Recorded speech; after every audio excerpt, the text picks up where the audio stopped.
इस मुल्क में कभी भी कोई सरमायादार जगीरदार माफिया पार्लियामेंट में जाएगा और आपके लिए कानून बनाएगा, आपके लिए कचहरी चलाएगा, थाना चलाएगा, कभी नहीं चलाएगा। ये सिर्फ हमारे जैसी इनकलाबी पार्टी कर सकती है, जिनके सरबराह जो है वो इलेक्शन तक न लड़े। सिर्फ पार्टी बनाए आप लोगों की, आप लोग मुनज़्ज़म हो, आप लोग इलेक्शन लड़े, आप लोग पावर में आए। इमरान खान ने नवाज शरीफ से अस्पताल की जमीन ली। हम गरीब अमीर की बात करते हैं, हमें तमाम वो लोग जो गरीब हैं, जो मिडिल क्लास के हैं, सिर्फ उन तक पैगाम पहुंचाना है। जगीरदार सरमायादार माफिया से एक टाइम आएगा, बराबरी पार्टी का बे भी जब बोलेगा ना कोई बे, तो ये अपने घर में डरेंगे। ये जो लड़ रहे हैं ना अदारों से, ये आपके लिए नहीं लड़ रहे, ये अपने लिए लड़ रहे हैं। अपनी इज्जत, अपनी अना, ये उस वजह से लड़ रहे हैं कि आपको पागल बना रहे हैं। ये अंदर से सब दोस्त हैं आपस में। मसला ये है कि गरीब गरीब का दोस्त नहीं बनता। तो ये जो लोग हैं ना, ये जाली लड़ाई लड़ रहे हैं। इमरान खान लड़ते हैं आसिफ ज़ारी से, फिर कभी इमरान खान एमक्यूएम से मिल जाता है, कभी वो जहांगीर तरीन के साथ मिल जाता है। अमीर की अमीर से कोई लड़ाई नहीं होती,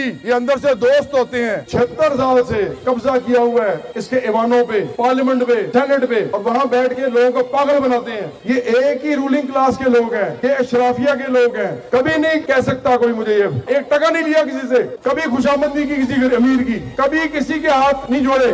बराबरी पार्टी एक पार्टी है, ये करोड़ों लोगों को अपने साथ मिलाने आई है, जो कि बराबरी का पैगाम पहुंचाएं, कहें कि तमाम इंसान बराबर हैं, सबके साथ बराबर का सलूक होगा, कोई भूखा नहीं सोएगा, किसी के बच्चे को बुरी तालीम नहीं मिलेगी, तमाम बच्चे पढ़ेंगे अच्छे बड़े स्कूलों में, उसी अस्पताल में इलाज होगा जिस अस्पताल में इनके बच्चों का इलाज होता है। तो जब ये बराबरी का पैगाम आप पहुंचाएंगे लोगों को, तो करोड़ों लोग हमारे साथ आ जाएंगे। ये किसी माई के लाल सरमायादार जगीरदार माफिया सियासी पीर मुर्शद वडेरे के हिम्मत नहीं होगी कि उसका तोड़ सके।